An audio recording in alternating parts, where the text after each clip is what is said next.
बेटा चैप्टर का नाम क्या है? इलेक्ट्रिसिटी। इलेक्ट्रिसिटी होती क्या है? सबसे पहली चीज देख बेटा, जब कभी चार्ज फ्लो में होता है तो उससे क्या जनरेट होती है? इलेक्ट्रिसिटी। आज के डेट में इलेक्ट्रिसिटी हमारे लिए क्या है? लाइफ का एक ऐसा पार्ट बन चुकी है जिसके बिना रहना बहुत मुश्किल है। ठीक है, क्योंकि अब हमें आदत पड़ गई है। पहले के लोगों को तो आदत थी बिना इलेक्ट्रिसिटी के रहने की, अब हम लोगों को आदत है कि इलेक्ट्रिसिटी ना मिले तो तकलीफ होगी, है ना? तो बेटा इलेक्ट्रिसिटी क्या होती है? मेरा ख्याल है क्लियर होगा। फ्लो ऑफ चार्ज को हम क्या कहते हैं? Electric current. अब चार्ज क्या होता है? देख बेटा, चार्ज का मतलब होता है आयंस। जब हम 9th क्लास में थे तब हम लोगों ने दो आयंस के बारे में पढ़ा था, एक एनायन दूसरा कैटायन। एनायन क्या था बेटा? Negatively charged ion are known as anion, और कैटायन क्या थे? Positively charged ion are known as cation. अब देखो, नेगेटिवली चार्ज का मतलब क्या है? इलेक्ट्रॉन, जिसके पास इलेक्ट्रॉन ज्यादा है। तो ये जो इलेक्ट्रिसिटी जनरेट होती है किसके थ्रू होती है? इलेक्ट्रॉन्स के थ्रू होती है। अब देखो बेटा, चार्ज दो टाइप के होते हैं, नेगेटिव चार्ज और पॉजिटिव चार्ज। नेगेटिव चार्ज क्या है? नेगेटिव चार्ज का मतलब है इलेक्ट्रॉन, और पॉजिटिव चार्ज का मतलब क्या है? प्रोटॉन। लेकिन हम लोग यहाँ पे बार-बार इलेक्ट्रॉन और प्रोटॉन कह के नहीं बात करेंगे, हम क्या कहेंगे? नेगेटिव चार्ज और पॉजिटिव चार्ज। ठीक है बेटा? अब देखो, दो टाइप के चार्ज है। अब यहाँ से हमारे पास एक प्रॉपर्टी आती है किस चीज की? चार्ज की। चार्ज की प्रॉपर्टी क्या होती है? Similar charges repel each other. मतलब क्या है? दो एक जैसे चार्ज अगर पास पास आएंगे ना तो एक दूसरे को धक्का देंगे। अच्छा, दो अगर डिफरेंट चार्ज आते तो क्या होगा? दोनों एक दूसरे को आपस में अट्रैक्ट करेंगे। ठीक है, तो इसका एग्जांपल अच्छा हो सकता है। ठीक है, क्या है? देखो, दो सिमिलर चार्ज पॉजिटिव पॉजिटिव दोनों को पास लेकर के आए, इन दोनों ने क्या किया? एक दूसरे को दूर धकेल दिया। नेगेटिव नेगेटिव चार्ज को पास लेकर के आए, दोनों को दूर धकेल दिया। लेकिन यहाँ क्या था? एक पॉजिटिव और एक नेगेटिव चार्ज पास आया तो दोनों ने एक दूसरे को अट्रैक्ट किया। बेटा क्लियर है यहाँ तक? चलो बात करते हैं आगे। चार्ज की ऐसा यूनिट को मेजर, चार्ज को भी मेजर करेंगे तो चार्ज को जिस चीज को भी हम मेजर कर रहे हैं उसकी कुछ ना कुछ ऐसा यूनिट होगी ना बेटा। तो चार्ज की ऐसा यूनिट क्या होती है? कूलम्ब। क्या होती है बेटा? Coulomb. An electron possesses a negative charge of 1.6 into 10 to the power -19 coulomb. ये हम 9th में ऑलरेडी पढ़ चुके हैं कि एक इलेक्ट्रॉन के ऊपर कितना चार्ज होता है? 1.6 into 10 to the power -19 coulomb. बेटा यहाँ तो कोई डाउट? चलो, कंडक्टर एंड इंसुलेटर। कंडक्टर क्या होते हैं? याद करो, कंडक्टर क्या होते थे? कंडक्टर वो सब्सटेंस होते थे जो अपने अंदर से हीट और इलेक्ट्रिसिटी को पास होने की परमिशन देते हैं। और इंसुलेटर कौन थे? जो अपने अंदर से हीट और इलेक्ट्रिसिटी को पास होने नहीं देते थे। अब कंडक्टर का एग्जांपल, जितने भी मेटल्स हैं सारे क्या होता है बेटा? Good conductor of heat and electricity. और नॉन मेटल जैसे लकड़ी है, बेंच, तो ये क्या है? Bad conductor of heat and electricity. क्या है बेटा? ये इंसुलेटर। बेटा यहाँ तो कोई डाउट? अच्छा, यहाँ पे ना दिमाग में एक क्वेश्चन आता है, why conductor conduct electricity? Conductor conduct क्यों करते हैं? Due to free electrons, due to presence of free electron. अभी देखो, अगर नंबर ऑफ इलेक्ट्रॉन और प्रोटॉन इक्वल हो गए तो वो सब्सटेंस क्या हो जाएगा? न्यूट्रल। न्यूट्रल होने की वजह से वो चार्ज को कंडक्ट नहीं करेगा। लेकिन जब किसी के पास फ्री इलेक्ट्रॉन्स होते हैं तो फ्री इलेक्ट्रॉन होने की वजह से वो इलेक्ट्रिसिटी को कंडक्ट करता है। ठीक है, जितने भी मेटल्स होते हैं सबके पास फ्री इलेक्ट्रॉन्स प्रेजेंट होते हैं जिसकी वजह से वो इजीली कंडक्ट करते हैं। इंसुलेटर क्लियर है? इलेक्ट्रिक फील्ड क्या होती है? देखो, फील्ड का मतलब क्या होता है? एरिया, है ना? इलेक्ट्रिक फील्ड किसी भी इलेक्ट्रॉन के चारों तरफ का वो एरिया जिसके अंदर अगर कोई और चार्ज पार्टिकल एंटर करता है तो वो क्या फील करेगा? वो क्या कहलाएगा बेटा? Electric field. सपोज करो ये कोई इलेक्ट्रिक फील्ड है, ठीक है, इसके अंदर एक नेगेटिव चार्ज पड़ा होगा। अब अगर आउटसाइड से कोई और पॉजिटिव चार्ज यहाँ आना चाहता है तो वो कौन सा फोर्स फील करेगा? फोर्स ऑफ अट्रैक्शन या repulsion? Attraction. Force of attraction. क्या अभी कर रहा होगा? नहीं कर रहा होगा। तो जैसे ही वो इसकी फील्ड के पास इस फील्ड में एंटर करेगा उसके बाद फील्ड करेगा ना, तो इलेक्ट्रिक फील्ड क्या है बेटा? किसी भी चार्ज पार्टिकल के चारों तरफ का वो एरिया जिसके अंदर अगर कोई और चार्ज पार्टिकल एंटर करेगा तो वो फोर्स फील करेगा। वो क्या कहलाता है बेटा? Electric field. बेटा क्लियर है? अब देखो, यहाँ पे ही कोई फोर्स फील नहीं करेगा, जैसे ही वो इस ए फील्ड के अंदर आएगा वो फोर्स फील करना शुरू कर देगा ना, तो वो क्या आ जाएगा बेटा? इलेक्ट्रिक फील्ड के अंदर एंटर कर रहा है। तो फोर्स फील करेगा। तो ये एरिया क्या कहलाएगा? Electric field. What does an electric current mean? Electric current का मतलब क्या होता है? देख बेटा, इलेक्ट्रिसिटी दो टाइप की होती है, ठीक है? इलेक्ट्रिसिटी कितने टाइप की होती है? दो टाइप की होती है। पहली इलेक्ट्रिसिटी होती है करंट इलेक्ट्रिसिटी, दूसरी इलेक्ट्रिसिटी होती है स्टैटिक इलेक्ट्रिसिटी। तुमने दोनों फील कर। करंट इलेक्ट्रिसिटी बेटा अभी हम लोग यहाँ पे पढ़ रहे हैं, फैन ऑन है, प्रोजेक्टर चल रहा है, लाइट जल रही है, क्या है ये? Current electricity. स्टैटिक इलेक्ट्रिसिटी देखो क्या है, जब कभी चार्ज मोशन में होता है उस टाइम जो वो इलेक्ट्रिसिटी प्रोड्यूस करता है उसको क्या कहते हैं बेटा? Current electricity. और जब कभी चार्ज अपनी जगह पे रुका हुआ है वो उस टाइम जो इलेक्ट्रिसिटी जनरेट करता है उसको क्या कहते हैं बेटा? Static electricity. बेटा क्लियर है? पक्का? अच्छा एग्जांपल याद है इसका स्टैटिक इलेक्ट्रिसिटी का? हां से वो स्केल वाला। बिल्कुल सही। कंघी ग्रेनाइट रॉड पे जो रब कर देते हैं, तुमने बचपन में गेम खेला होगा, स्केल को सिर पे रगड़ लिया, पेपर के पास ले गए, पेपर चिपक जाता है ना? तो वो क्या था? Static charge. स्टैटिक चार्ज की वजह से डिफरेंट चार्जेस दोनों में प्रोड्यूस हुए जिसकी वजह से दोनों एक दूसरे पेपर में होता है। जनरली एक्सपेरिमेंट पेपर पे ही क्यों होता है? बेटा पेपर हल्का होता है, औकात अनुसार बात करेंगे ना।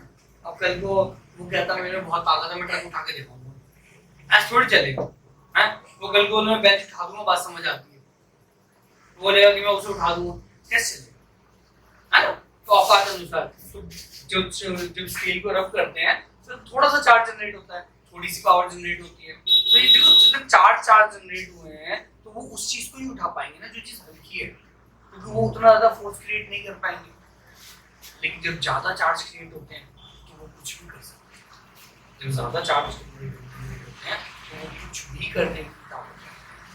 चार्ज में बहुत दम है। आगे चलते हैं।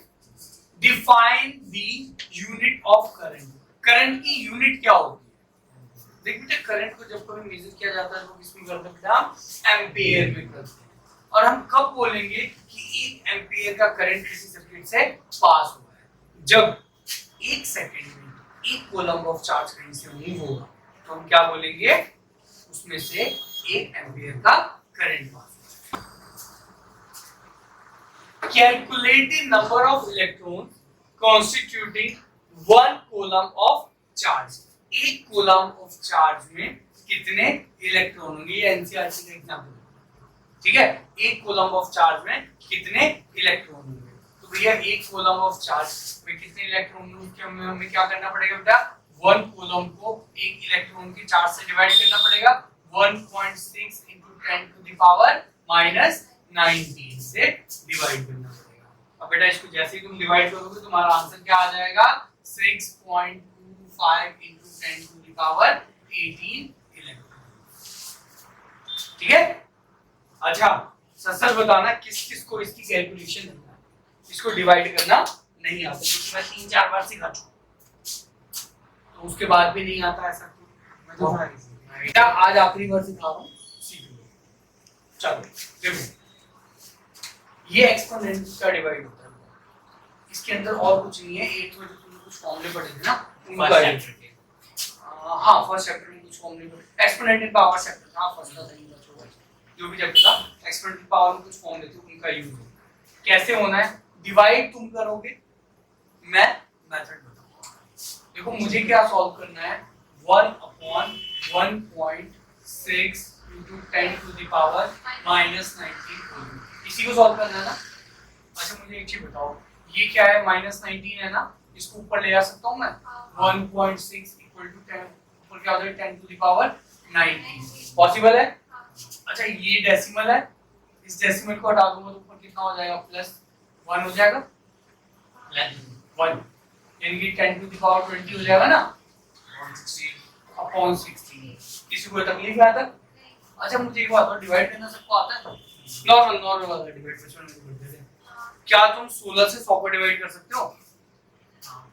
चलो मेरे साथ साथ करना, ठीक है? मैं तुम्हें अलग से करने के लिए भी नहीं कह रहा, मन में विश्वास, पूरा विश्वास। चलो ये समझ आया +1 क्यों आया?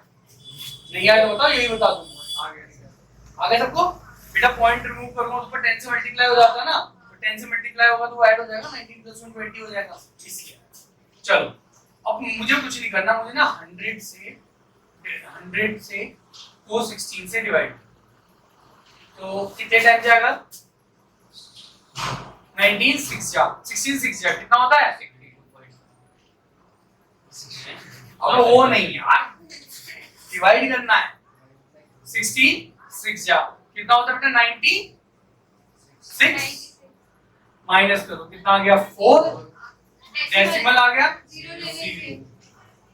16 2 जा कितना बचा? 8। 16 5 जा 8। बेटा ये डिवाइड तो शायद सबको आता है, मुझे नहीं लग रहा कि मैं 10th के बच्चों को ये डिवाइड सिखा करके उसकी बेइज्जती कर रहा हूं, मुझे ऐसा फील आ रहा है।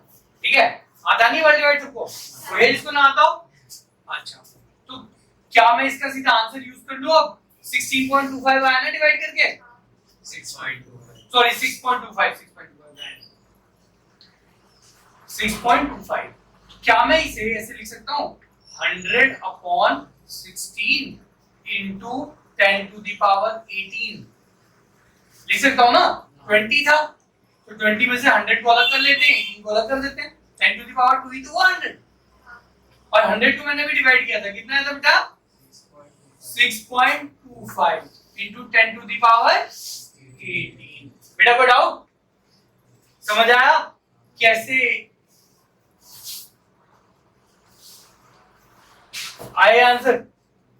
कोई तकलीफ? आर्यन बता बेटा कहां तकलीफ है? सर वो 18 कैसे हो गया? 100 वो 20 था। 20 का मतलब क्या है कि 1 और उसके आगे 20 जीरो लगा, ठीक है? मैंने 2 जीरो अलग कर दिए तो 18 बचे ना। अभी भी नहीं आया? थोड़ा आ गया? मुझे लगा था कहां तक? वहां 18 वाला 3 वाला 18 वाला। अच्छा 18 कहां से आया बेटा? ये 20 था ना, 20 का मतलब क्या है कि 10 into 10 into 10 into 10 20 बार ना, मैंने 2 अलग कर लिए, 10 into 10 एक बार अलग कर लिया, तो यहाँ 18 ही तो बचेगा। सर लेकिन अगर वहां एक 0 है और इसमें से एक हटाएंगे तो 19 बचेगा। बेटा मैं तो 2 हटाया ना, अच्छा एक हटाता तो बिल्कुल 19 होना चाहिए था, लेकिन मैं तो 2 हटाया तो 18 होना चाहिए। वहां तो 10 के ऊपर पावर 20 है। कहां पे बेटा? भाई 10 हाँ तो 20 था ना, मैं काम ना कर रहा हूँ, 20 में से 2 चले गए यहाँ तो बच गए 18 यहाँ। ठीक है, क्लियर है बेटा? ये कैलकुलेशन कैसे होती है नोट करना चाहोगे? Potential difference. बेटा पोटेंशियल डिफरेंस होता क्या है? पोटेंशियल डिफरेंस से पहले आता है हमारे पास इलेक्ट्रिक पोटेंशियल। इलेक्ट्रिक पोटेंशियल का मतलब क्या है?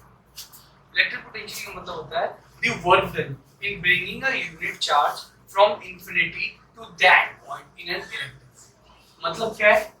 सपोज करो ये इलेक्ट्रॉन है, इसके चारों तरफ ये इलेक्ट्रिक फील्ड है, ठीक है?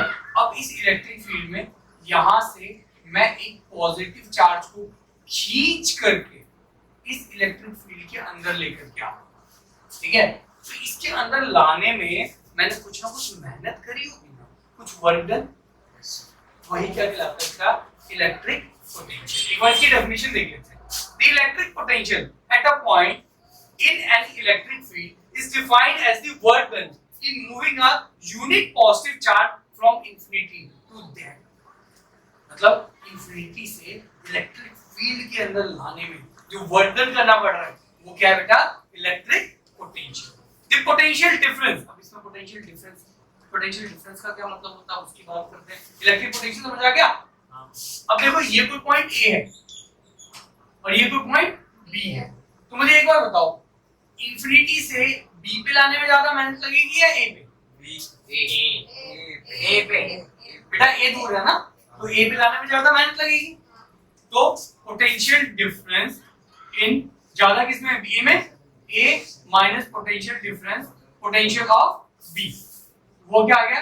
We A B.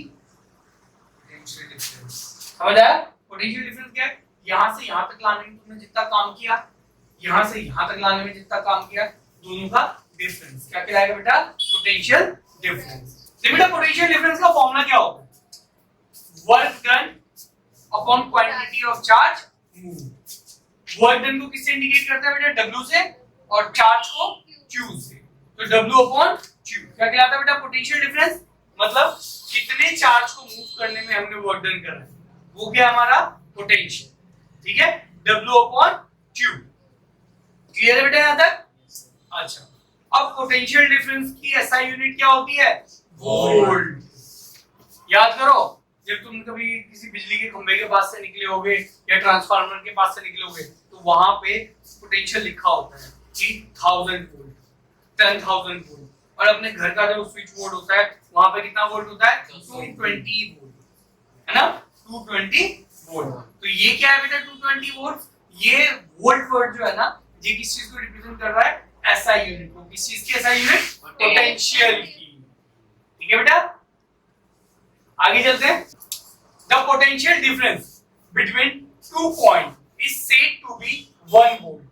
दो पॉइंट के बीच का जो डिफरेंस है पोटेंशियल का, उसे हम 1 वोल्ट कब बोलेंगे? If 1 joule of work is done in moving 1 coulomb of charge from one point two other point. मतलब क्या है? अगर हमें, अभी हमने थोड़ी देर पहले पोटेंशियल का फॉर्मूला देखा था, क्या देखा था बेटा? V equals to W upon Q। बेटा W की SI यूनिट क्या होती है? जूल, और चार्ज की क्या होती है? कूलम। मतलब क्या है बेटा इसका? जब 1 जूल का वर्क डन हो रहा होगा 1 कूलम चार्ज को मूव करने में, तो हम क्या बोलेंगे? 1 वोल्ट का पोटेंशियल डिफरेंस। क्लियर है बेटा? जब 1 जूल का वर्क डन होगा 1 कूलम चार्ज को मूव करने में, तो उसको हम क्या बोलेंगे बेटा? 1 वोल्ट का पोटेंशियल डिफरेंस। क्लियर बेटा यहां तक? नेक्स्ट है बेटा electric current. Electric current, it is the flow of electric charge in a conductor such as a metal. मतलब क्या है? जब कभी किसी भी कंडक्टर में चार्ज मूव कर रहा होता है, तो उसी को क्या कहते हैं हम लोग? Electric current. बताया था ना, दो टाइप की इलेक्ट्रिसिटी होती है, करंट इलेक्ट्रिसिटी और स्टैटिक इलेक्ट्रिसिटी। जो करंट इलेक्ट्रिसिटी होती है वो कब जनरेट होती है? जब चार्ज मोशन में होता है। ठीक है, और स्टैटिक इलेक्ट्रिसिटी कब जनरेट होती है? जब चार्ज एट रेस्ट होता है। बेटा क्लियर है? अच्छा, करंट का फॉर्मूला क्या होता है? I equals to Q by T। Current is measured by an instrument. क्या कहते हैं उस इंस्ट्रूमेंट को? एमीटर। क्या कहते हैं बेटा उस इंस्ट्रूमेंट को? एमीटर। एमीटर वो इंस्ट्रूमेंट है जिससे हम लोग किसी भी सर्किट में फ्लो होने वाले करंट को मेजर कर रहे होते हैं। अच्छा, एग्जाम में एक क्वेश्चन आता है क्या, कि ये जो एमीटर होता है ये सर्किट के साथ सीरीज में लगता है या पैरेलल में लगता है? सीरीज। तो इसका आंसर क्या होगा बेटा? सीरीज में लगता है। An ammeter should have very low resistance. इसका रेजिस्टेंस क्या होना चाहिए? बहुत कम। ठीक है, एक लो रेजिस्टेंस डिवाइस होती है जो सर्किट के साथ सीरीज में लगती है और किस चीज में हेल्प करती है? करंट को मेजर करने में। बेटा क्लियर है? सर ये जो करंट होता है ये कांस्टेंट रहता है पूरे सर्किट में? बेटा डिपेंड करता है। सर शुड हैव मतलब खुद से कर सकते हैं चीज? बात करते हैं, ऐसी बात कर लेते हैं। ये चीज डिपेंड करती है कि जो सर्किट है वो सीरीज में है या पैरेलल। अगर सीरीज में है तो उसमें पोटेंशियल चेंज होता रहेगा, करंट सेम रहेगा, और अगर पैरेलल में है तो पोटेंशियल सेम रहेगा, करंट चेंज होता रहेगा। It is a potential difference between the end of wire which makes electric charge to flow. बताया ना बेटा कि चार्ज जो फ्लो करता है, तो वायर में जो करंट फ्लो कर रहा है वो क्यों कर रहा है? क्योंकि सर्किट के अंदर पोटेंशियल ज्यादा है, तुम्हारे घर में जो सामान लगा हुआ है ना उसका पोटेंशियल कम है, इसीलिए करंट फ्लो करके उस तक जा रहा है। अगर उसके अंदर करंट ज्यादा होगा तो वो उल्टा करना शुरू कर देगा। जैसे अपने घर में बैटरी है, तो वो जब करंट आ रहा होता है तो बैटरी खाली रहती है, तो बैटरी ले रही होती है, चार्ज हो रही होती है, चार्ज हो रही होती है। जब लाइट कट जाती है तो बैटरी भी ज्यादा है, घर में कम है, वो उल्टा रिवर्स चल देना शुरू कर देगा। ठीक है, The SI unit of electric current is ampere। किससे रिप्रेजेंट करते हैं बेटा? कैपिटल A से। When one coulomb of charge flows through any cross section of a conductor in 1 second, the electric current flows through is said to be 1 ampere। अभी बताया था ना बेटा कि अगर 1 सेकंड में 1 कूलम चार्ज कहीं से फ्लो कर रहा है तो उसको हम क्या बोलेंगे? 1 एम्पियर का करंट उसके अंदर से फ्लो हो रहा है। Direction of electric current. बेटा करंट की जो डायरेक्शन होती है ना वो ऑपोजिट होती है। किसके ऑपोजिट होती है? इलेक्ट्रॉन्स के। जिस डायरेक्शन में इलेक्ट्रॉन फ्लो कर रहे होंगे उसकी ऑपोजिट डायरेक्शन में करंट फ्लो करेगा। मतलब करंट जो है वो ट्रांसफार्मर से हमारे यहाँ आ रहा है और इलेक्ट्रॉन्स जो है वो हमारे यहाँ से। Name a device that help to maintain potential difference across conductor.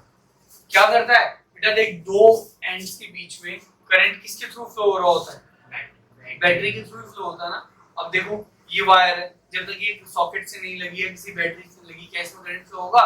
नहीं होगा ना। तो सॉकेट से करंट में क्यों फ्लो हो जाता है जब बैटरी से टच कराते हैं? क्योंकि बैटरी के दोनों टर्मिनल में पोटेंशियल डिफरेंस का डिफरेंस रहता है, तो इसीलिए एक साइड से दूसरी साइड जिस साइड ज्यादा होता है उस साइड से कम वाली साइड फ्लो होना शुरू हो जाता है। What is mean by saying that the potential difference between two points is 1 volt? इसका मतलब क्या है कि अगर दो पॉइंट के बीच में पोटेंशियल डिफरेंस क्या है? 1 volt। पोटेंशियल का फॉर्मूला क्या था? Work done V equals to W upon Q। मतलब क्या था कि 1 जूल का वर्क डन होगा जब एक कूलम चार्ज को मूव कराने में, तो उसको क्या बोलेंगे हम? 1 वोल्ट का पोटेंशियल डिफरेंस। बेटा क्लियर है? आगे चलते हैं। How much energy is given to each coulomb of charge passing through 6 volt battery. देख बेटा हमें क्या कैलकुलेट करना है? Energy work done V equals to W upon Q।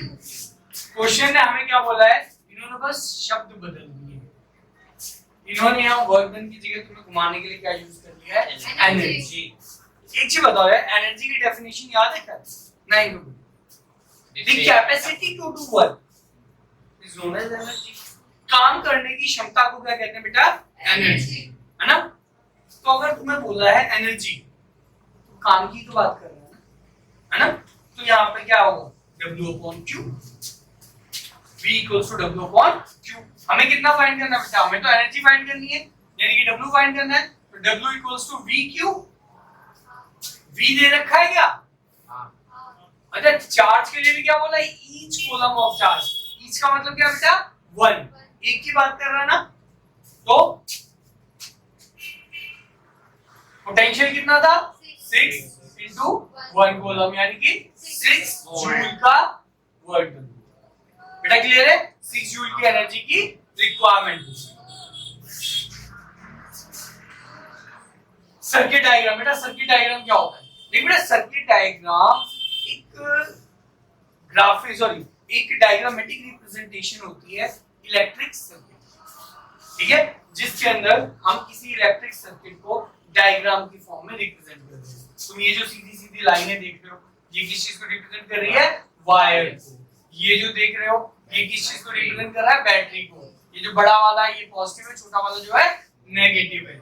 ये जो तुम देख रहे हो इसको क्या कहते हैं बेटा? स्विच। अब ये खुला हुआ है ना, तो ये ओपन सर्किट है। जब ये इस पे टच हो जाएगा ना तो क्लोज सर्किट बन जाएगा। ये जो दिख रहा है ये क्या बेटा? लाइट या बल्ब। ठीक है, आगे चले।